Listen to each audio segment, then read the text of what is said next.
Taip, tai sveiki visi, sveiki susirinkę, ačiū, kad atėjot, sveiki, kas žiūrit mus.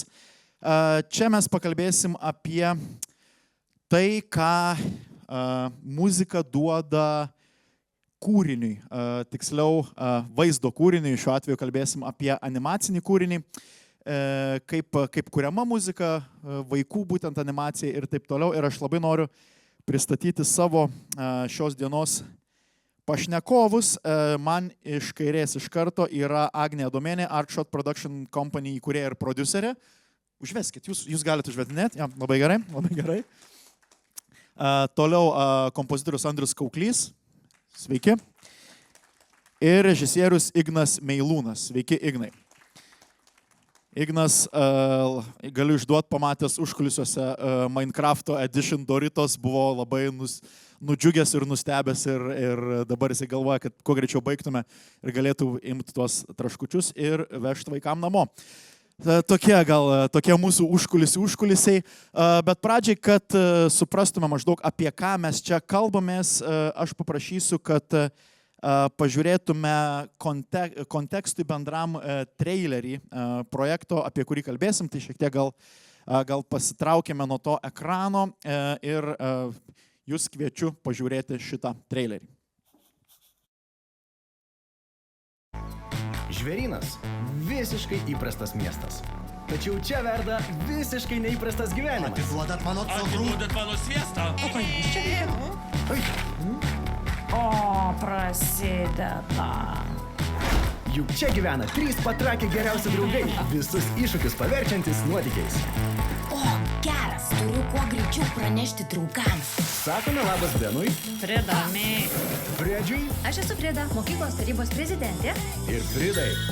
ar aš sapnuoju? Kartu su jais leiskimės į išdaigų ir juoko kupinus nuotykius. Ateinu.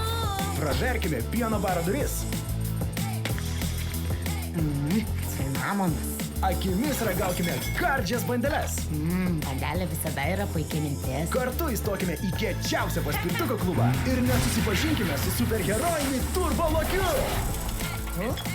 Pasinerkime į 5 žiauriai linksmas istorijas viename filme BFF. Turbo nuotykių maratonas kinuose jau nuo gegužės 16 dienos.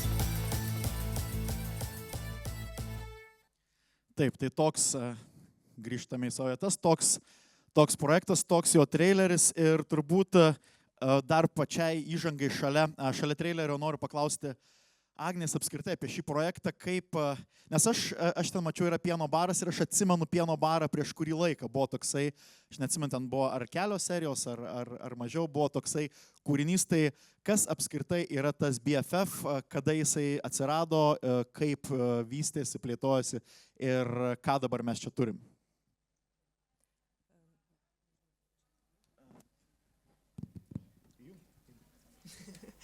Taip, tai Pieno baras buvo mūsų trumpametražis filmas su režisierė Urte Oettinger, kurį mes pagaminom, išleidom 20 metais per COVID-ą.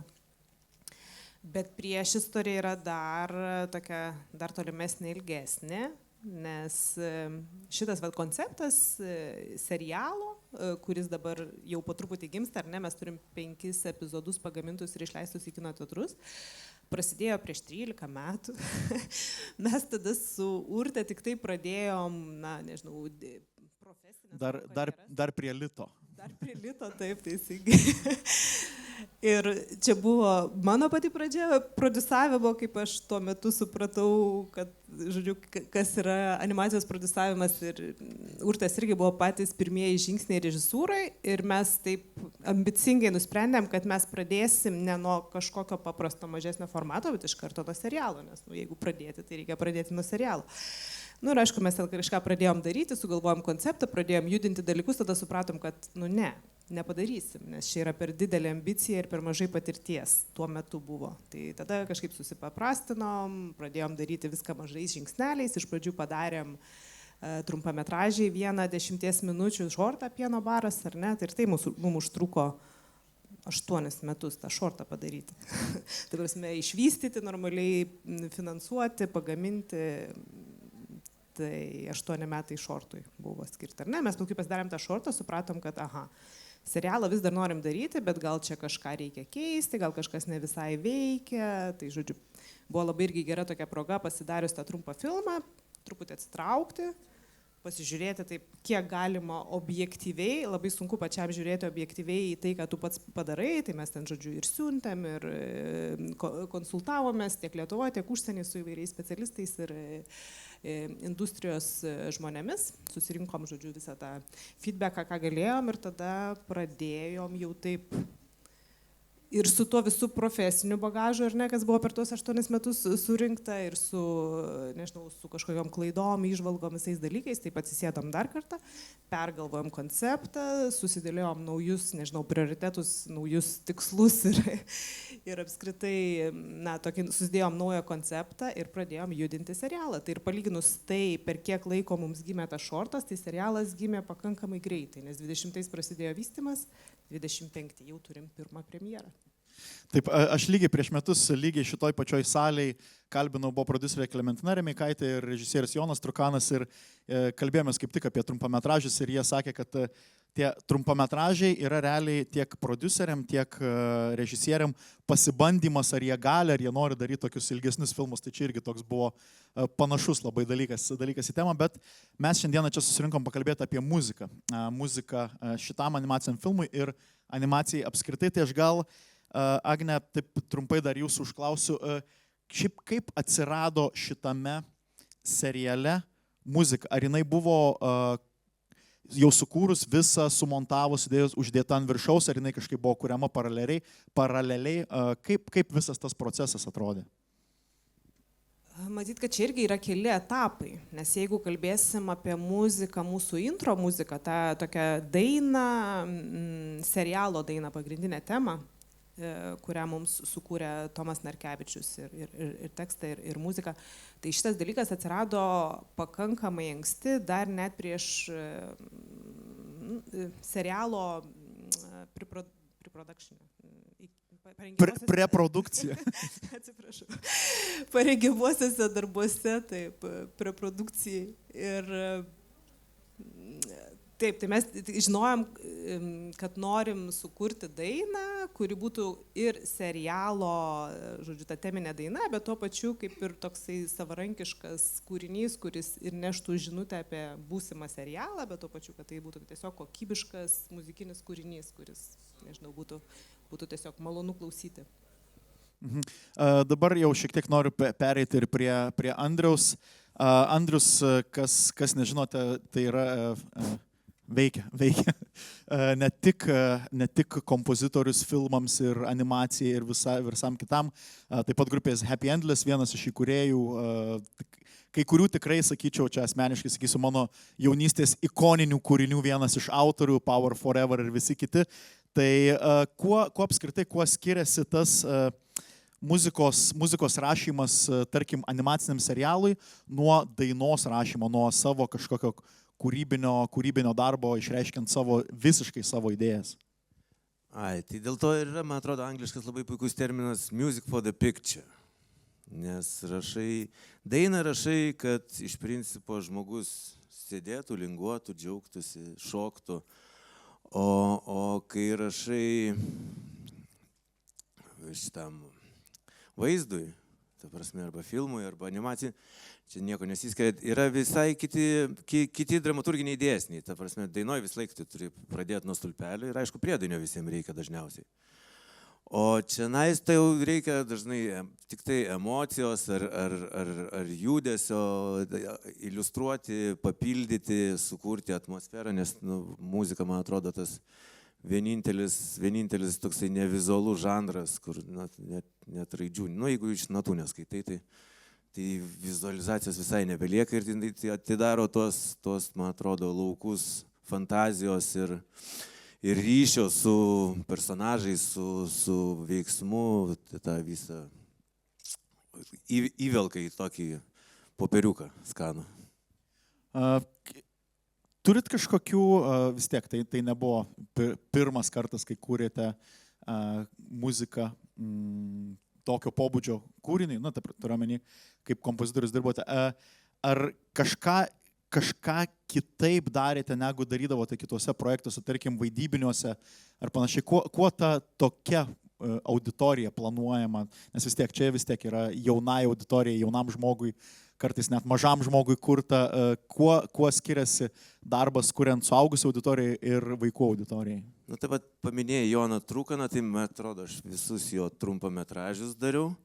Ir paskutinis ilgą metro, tai jisai legendinis yra mūsų siaubo filmų režisierius. Tai čia aš tiesiai iš siaubo filmo į gėrį, grožį ir draugystę.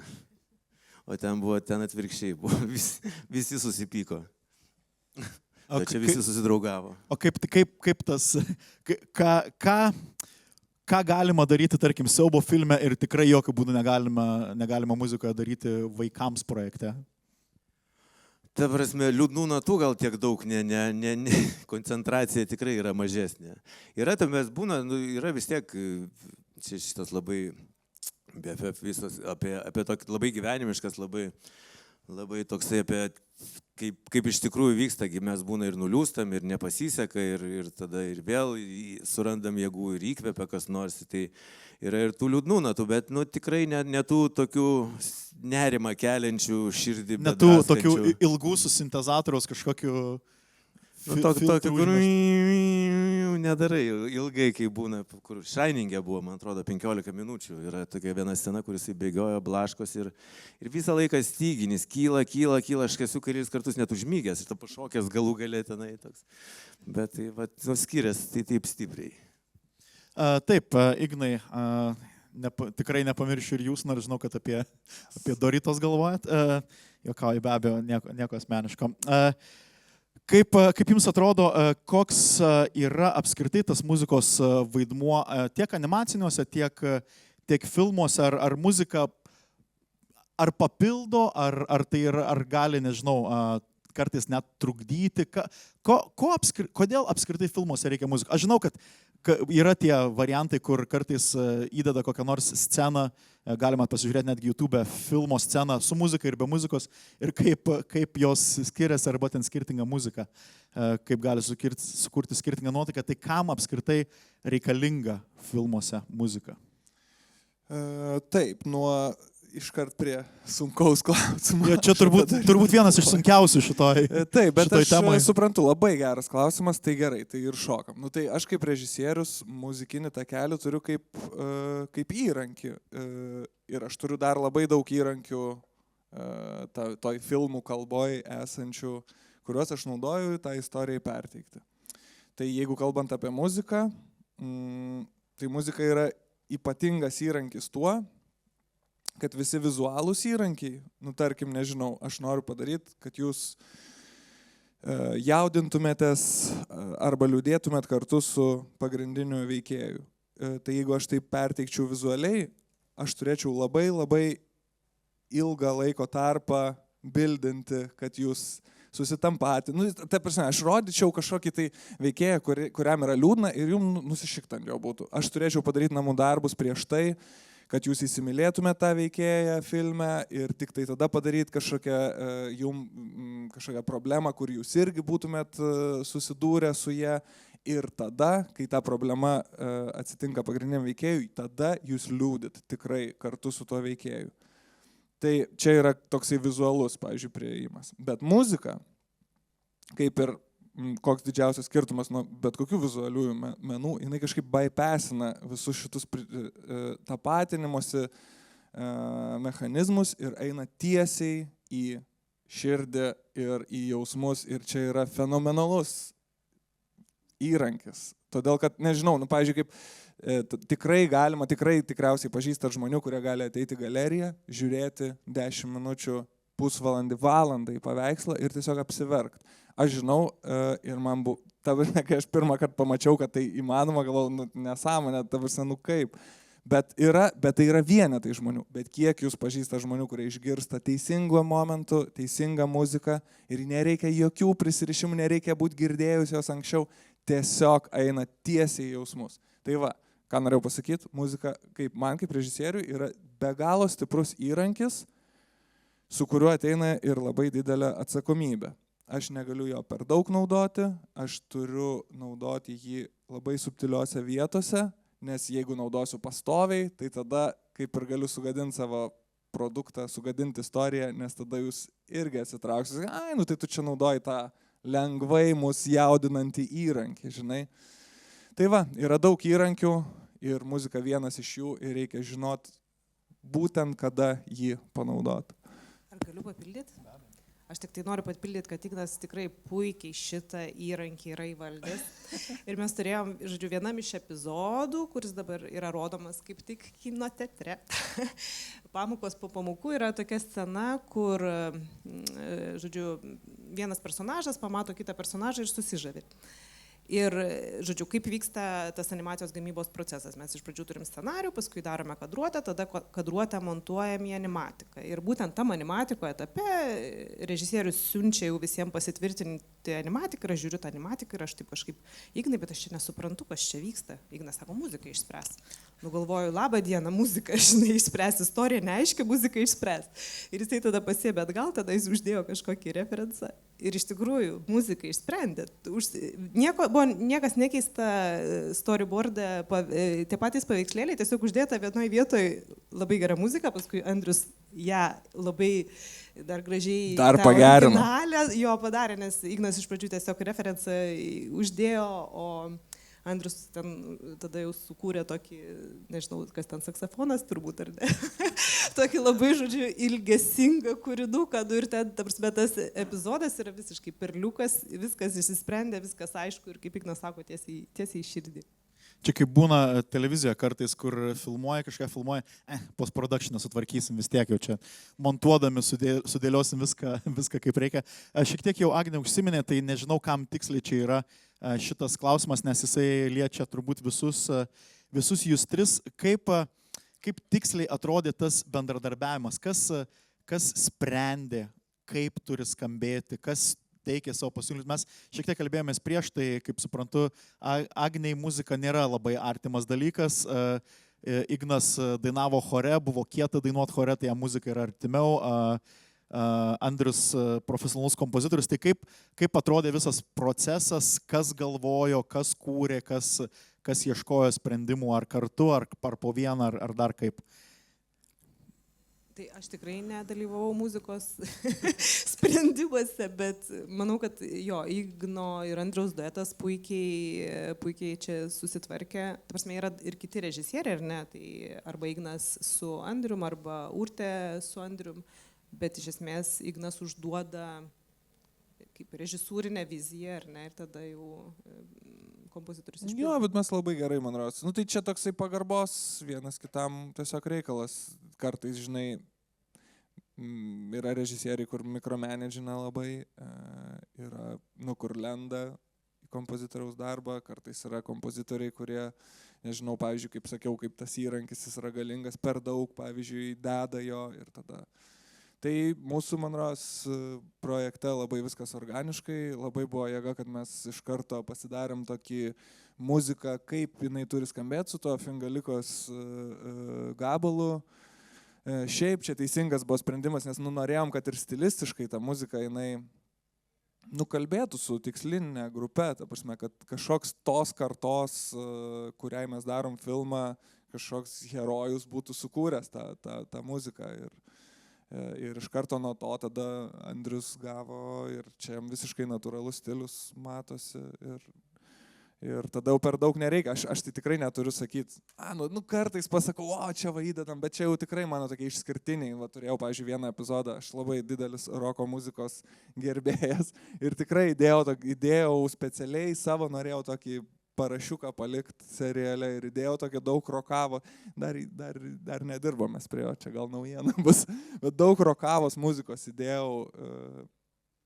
Tai va čia leidau savo taip palysti gal į nelabai savo jurisdikciją, bet šiaip dažniausiai tai ne, aš tik tai sakau, ką turėtų man daryti. Ar tai yra muzika pirmam plane, jinai reiškia, mes pirmą girdim muziką, po to girdim kažkokius sound dizainą ir tik po to gal vaizdą matom. Žinot, aš taip sakyčiau, aš skirstau į muzikinis klipas, muzikinio klipo etapas filme ir filmo etapas filme. Muzikiniam klipe jūs atsipalaidavę kaip žiūrovai, jūs viskas jums suvirškinta, paduota, muzika pirmam plane, jūs tiesiog enjoyinat, atsipalaiduojat ir tada, kai pereinam į jau filmo dalį, muzika nebėra pirmam plane, jinai gali tau truputį natų užduoti, bet tu esi susidomėjęs, tau kaip žiūrovai kažkas yra neaišku, tu kažkokį,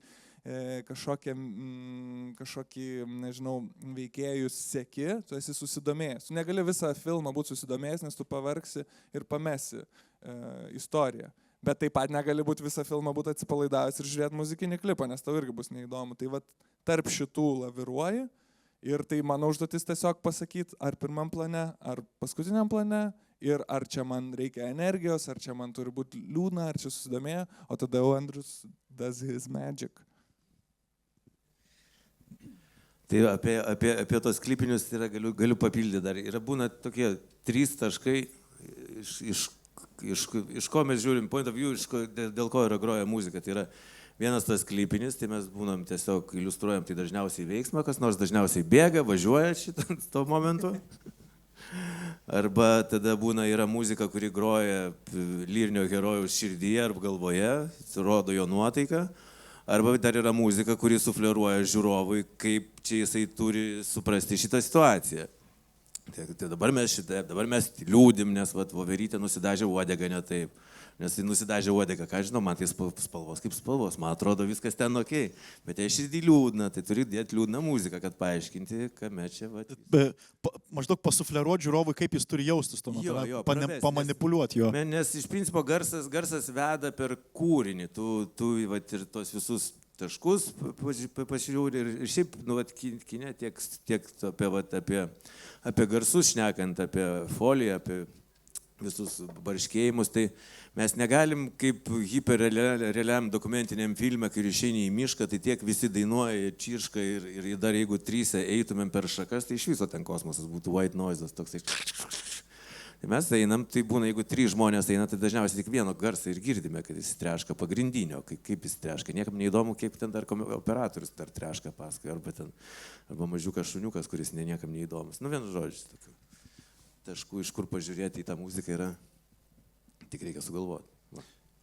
Aš dar, Ignas minėjo tuos, tarkim, kalbėjot apie sceną ir jūs kažkokį duodat referenciją, tai yra nuoroda į kažkokį kūrinį, kuris turėtų tą atspindėti nuotaiką. Tai kaip atrodo tas referencijų davimas? Ar būna kartais, kad tiesiog žiūrite į sceną ir sako, čia turėtų būti toks... Ne, čia labiau, kai jau duodu kažkokį, tai būna dažniausiai žanrinis. Ta prasme, kad turi suveikti, nežinau, konkretus atvejis, ten, nežinau, kažkas tai bedecino ir grafiti mokyklos tūlikė piešia, tai ir tada duodu referenciją, kad, tas repas groja, ten kažkoks purvinas hip-hopas. Tokį uždėjai. Tai jo, tai čia referencas dažniausiai iš tikrųjų aš tai nemėgstu labai referencų, nebent žanrinė muzika yra. Tada, turi groti repas, turi groti rokas ir kokio tipo rokas. Nes, kiekvienas referencas, nežinau, kiekvienas referencas yra tiesiog truputį kūrybinio malonumo žudimas. Toksai, nežinau, gal jeigu reklamos sritykas nors esat dirbę, tai tikriausiai žinot šitą, kur viskas turi būti 3 referencai pateisinantis, kad tikrai bus gerai ir tada tiesiog kopijuoji referencą ir toks, žinot, internet of shit gaunasi, kur tik tai, kad čia menininkų turi vadintis. Tai jo, tai stengiuosi autoriniai muzikai niekada neduoti referenco, tiesiog kalbėti, kad iš mano kalbų gimtų menininkui kažkokie garsiniai sprendimai. Jo, gal ten būna daugiau tokių dėl tempo, nes vis tiek montažas turi savo tempą ir kad nepamesti montažo idėjos, tai dėl tempo mes labai daug, bet tu dažnai užmeta, ritmas eina ir jis čia aišku. Taip, čia labai išimtis gerai, kad pasakei, nes turim sumontuoti animacijai, negalim kaip vaidybiniam filme, kur palikti, prifilmuojam ir sumontuosim. Animacijai, jeigu tai būtų, tai viskas dar 3 brangiau kainuotų ir tiesiog būtų UAB iš Artšot taptų bankrotera. Lid bankrot. Tai mes turim viską labai tiksliai sumontuoti prieš pradedant tą animatiką. Tas kadruotės sumontuoti ir kartais, kai būna muzikinio klipo dalis, labai faina montuoti ant muzikos. Tai aš tada stengiuosi tiesiog paimti ritmą, uždedi ritmą, sumontuoji į tą ritmą, nu ir čia toksai irgi kaip ir kažkokia dalelė jau atėmė kūrybos, bet bent jau tik tai ritmas yra.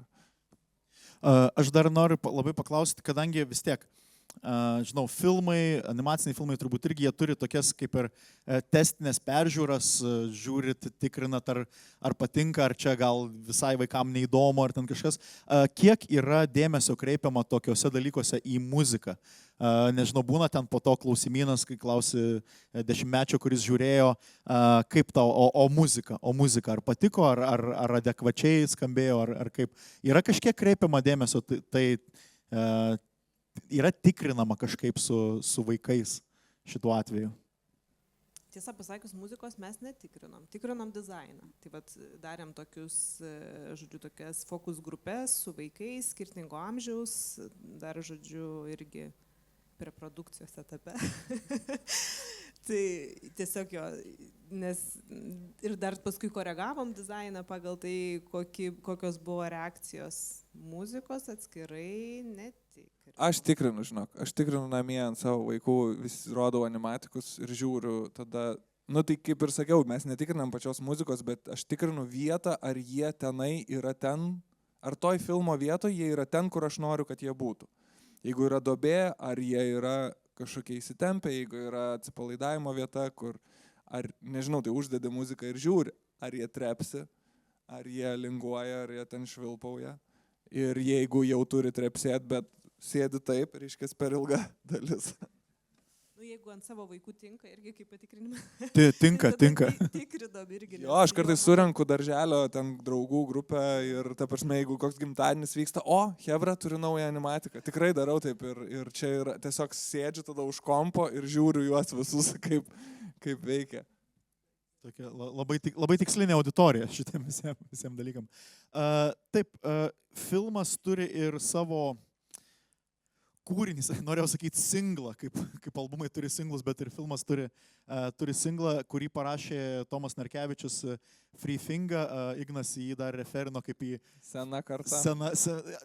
Mes jį žinom kaip Fingalik ir ten visi kiti tie reikalai, bet Free Finga ir dainą kartu atliko Monika Pundziūtė su Džiugu Dambrausku. Tai kaip jie atsirado tame projekte, kaip Free Finga ir Monika Pundziūtė ir koks jų vaidmo, kokia jų vieta visoje šito idėjai? Pirmiausia, kaip minėjau, atsirado idėja, kad mums reikia susikurti kūrinį, kuris būtų toks, ar ne, singlas serialo. Tai čia tie dalykai prasidėjo dar anksčiau nei serialo gamyba ir tiesiog mes galvojom, kas tai galėtų būti, kas galėtų būti tas atlikėjas, kuris, labiausiai pataikytų į tai, ko mes norim. Tomas buvo vienas pirmųjų mūsų kažkaip tokių kilusių idėjų irgi pagal tai, ką jisai daro, ar ne, pagal savo muziką, žanrą. Ir tiesiog pirmo susitikimo metu, iš esmės, Tomas sakė, taip, man įdomu. Su šitu projektu yra toksai kažkoks irgi magija, kad labai iš tikrųjų lengva žmonės prisikalbinti, prisijungti prie šito projekto. Čia gal dėl to, kad animacija ir tai nėra toks dažna galimybė gal Lietuvoje padirbėti? Jo, turbūt, kad ir animacija, bet gal ir ta pati idėja serialo, kad yra vaikams apie draugystę, apie tokius kažkokius ryšį, ar ne, apie santykius, apie tokius nuoširdžius dalykus. Tai ir Tomo buvo irgi reakcija, kad jo, man patinka, aš, kai buvau vaikas, aš būčiau tokį žiūrėjęs serialą, tai iš tikrųjų kažkaip tikrai buvo labai toks jo greitas kažkoks natūralus įsitraukimas ir su Monika irgi panaši situacija buvo čia, Monika jau atsirado per Tomą, Tomas pasiūlė, bet iš esmės Tomas pasiūlė ir jinai irgi, mes tuo metu dar net neturėjom, ar ne, ką parodyti serialo, turėjom tik tai dizainą, turėjom kažkokius pavienius animatikus, personažų dizainą, istorijų sinopsus, tai realiai jie tiesiog patikėjo idėją ir prisijungė. Įdomus dalykas yra tame kūrinyje. Monika Pundziūtė dainuoja su, tiesiog YouTube užrašyti Monika Pundziūtė ir Džiugas. Ir aš gal 2/3 paklausiau kūrinio ir galvoju, kur tas Džiugas Širvys bus, bet pasirodo ne Džiugas Širvys, o Džiugas Dambrauskas, jaunas vaikinukas. Tai kaip jis atsirado ten ir kas jis toks ir kodėl jis? Ir kaip, nežinau, kaip vertinat jo dalyvavimą šitame projekte, prisidėjimą? Džiugą irgi pasiūlė Tomas. Mes iš pradžių norėjom Tomo, kad Tomas atliktų dainą, bet jisai sako, tai čia vaikams serialas, tai reikia kažkokio vaikiško balso. Ir jisai būtent pats pažinojo Džiugą ir sako, jisai kaip tik muzikuoja ir sako, labai sako, fainas vaikas toks. O kiek Džiugui metų? 12-13. Okay. Tikrai jaunas. Taip, tai irgi Tomas iš esmės pasiūlė, Džiugas irgi vėlgi sutiko ir Džiugo tėvai sutiko, tai jo toksai buvo šiek tiek eksperimentas, nes jo buvo tam tik šiek tiek rizikos imti neprofesionalų ar neatlikėją, bet tokį pakankamai jauną atlikėją. Bet iš esmės rezultatas puikus, mes labai patenkinti. Andriau, vis tiek kaip filmo kompozitorius, kiek jūs buvot prisilietęs prie to kūrinio, prie Tomo Narkevičiaus kūrinio ir Monikos Pundziūtės ir kaip tai yra vis tiek kažkokia turi vykti kolaboracija, kažkiek yra kompozitorius, yra kūrinys ir jie abu yra sukurti tam pačiam serialui, tai kaip sklandžiai tą padaryti, kaip sklandžiai sudirbti šitoje vietoje? Iš tikrųjų, tai kūrinį paveldėjau. Nes serialo kelias yra labai ilgas ir tas kūrinys atsirado daug anksčiau negu aš tenai jam atsiradau. Bet mes iš jo pasiėmėm daug jau ir perdarėm, paskui dar ir temą padarėm, ir be balso padarėm, ten daug visokių tokių atpažįstamų motyvų iš to išvirto. Tai šiaip tiesiogiai tai nieko, aš toliau tęstinumas esu viso to kūrinio. Bet manau labai puikiai pavyko, o Džiugas beje pas mus yra, dar yra kita dubliažo studija, kur aš dirbu garso architektūroje, tai, kur yra mano studija, ta prasme. Ir taip Džiugas yra didelė žvaigždė pas mus dubliažo, nuo ankstyvų metų jis ten prie to mikrofono trinas, tai dabar jau roko žvaigždė panašu. Jo, skaičiau apie Džiugą, kad su bendramžiais turi sukūręs roko grupę Masalas, labai fainas pavadinimas, nežinau, man labai patinka. Nes... Jo, aš matau, vis mama didelė jo fanė, tai vis išlenda socialiniuose tinkluose. Aha, aš irgi mamą pažįstu, dėl to gal šiek tiek daugiau žinau. Taip, tiek, kiek dabar yra sukurta 5 serijos, ar ne? Ir ar planuojate daugiau ir kaip bus su muzika, jeigu planuojate toliau? Taip, planuojam. Net ne tai, kad planuojam, jau suplanuota bus 26 epizodai. Tai dar mūsų tikrai laukia labai ilgas kelias, o su muzika manau, kad bus taip pat gerai kaip su pirmais 5. Muzika bus, jo. Ta prasme, komanda bus ta pati ir tęsim taip pat kaip pradėjom. Taip, man atrodo, čia dėl to, kad dar tikrai naujas daiktas, bet šiaip tai muzikos, tai ten yra viena serija detektyvas, nuotykiai, yra meilės, yra visko. Čia kaip tikram gyvenime, ta prasme, čia iššūkių, tai aš ne. Čia man nėra didelio skirtumo, tokio dramaturgiškai vis tiek tai yra kūrinys, tu turi kurti vaizdui, tie patys dramaturgijos dėsniai yra kažkur prasideda emocija, kažkur baigėsi, kaip ir kine, taip ir animacija. Gal tik tai tokia tempas ir koncentracija yra gal tirščiau, galima būtų pasakyti. Na, čia irgi labai priklauso nuo žanro. Bet iš tikrųjų man, Urtė mokina sakė, vaikams žiūrėk, labai greit jie ten viską, žiūrėk, apsisuko ir pamiršo jau, žinai, tai muzika pasirodo galima, tai čponk. Sujungti, nereikia aiškinti ten, kai būna saugusių kine ten. O dabar, dabar biški nustemsta, papasakoj. Jisai biški paliudėjo, dabar grįžom, ten pas vaikus, čponk, persijungia nuotaika. Viskas ir einam toliau. Kaip tikram gyvenime. Vieną akimirką verkia, kitą jau juokiasi. Jo, kaip vaikiškam gyvenime. Jo. Taip, tai turime šiek tiek laiko klausimams. Ten yra mikrofonas, jeigu norite, galite paklausti ne tik turbūt apie muziką, bet ir apskritai apie projektą. Ar yra norinčių? Drąsiau duosim. Pirmam duosiu Doritos Minecraft'o traškučių. Tik vieną. Turiu klausimą. Taip, ne, matau, kad klausimų, ar ten kažkas eina, ar išeina. Taip, tokį paprastą klausimą. Sveiki visų pirma. Kiek vienai serijai trunka sukurti muziką? Tai maždaug apytiksliai, kiek laiko? Kuo toliau, to greičiau galima būtų taip atsakyti, bet šiaip iš principo, tai yra 10 minučių viena serija. Tai labai sunku atsakyti iš tikrųjų klausimą, nes kartais yra priemonės, kurios yra sudėtingesnės, vienas ar kitas būna, yra pas mane komanda, vis tiek yra yra ir gitaristas, yra ir klavišistas, ir būna ir režisierius būna, ir mes sprendžiam kur, kas, ko reikia, tai jeigu taip, nežinau, galim sakyti taip sudėjus, tai galim kokią savaitę galima rašyti.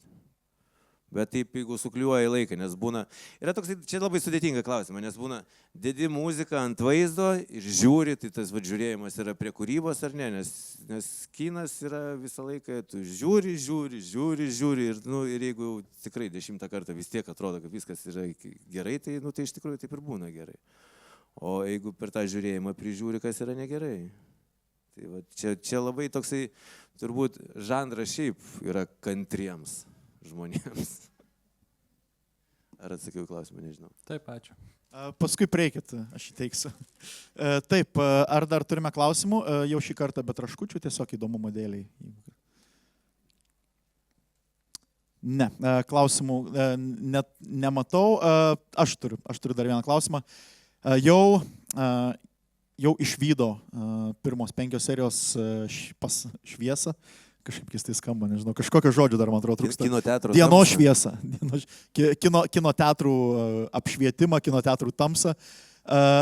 Ir žinau, kad šitas serialas jau buvo rodomas ir užsienyje, turbūt mugėse, festivaliuose ir panašiai. Tai ar turi lietuviška animacija kokį nors braižą, tapatybę, ypatybę ar kažką, kas gali atrodyti įdomu žiūrint iš šono, iš užsienio? Yra kažkas tokio lietuviško, ten, nežinau, nupieštas žirgas, kuris vartosi. Žirgas, ačiū. Ne, tai šiaip gal reikia iš karto pasakyti, kad serialas tai yra serialas. Šis yra pirmas ir vienintelis tokio dydžio projektas Lietuvoje. Bet šiaip, kuo Lietuvos animacija garsi, tai yra trumpametražiais autoriniais darbais. Tai režisieriai su maža komanda kuria savo trumpametražius. Labai finansavimas į tai orientuotas ir gan paprasta palyginus su pilnu metru arba su serialu finansuoti tokius projektus trumpametražius. Ir jie, kadangi jau visa karta yra režisierių, kurie su tuo dirba, tai jau labai gerai keliauja po ten tuos tarptautinius festivalius, nes jie tik tai ten įrodomi tarptautinėse animacijos festivaliuose. Tai ten jie keliauja labai gerai ir lietuviai taip turi savo kažkokį autorinį braižą. Net nežinau, ar galėčiau įvardinti, jisai dabar aišku kinta labai, bet tiesiog iš autorinio kino labai kiekvienas režisierius dažniausiai lenda ten metus daro tas 10 minučių krapšto pagal savo meninius kažkokius sugebėjimus ir kažkokias, nieks ten jam nepasakys, mėnesis ir darai va tokiu stilium, ten jau darai viską, ką gali ir ką gali geriausiai. Tai taip, tai lietuviai labai jėga varo su tom trumpametražių autoriniu animaciniu kinu, o serialai, tai vat matysim, kaip čia bus ateityje.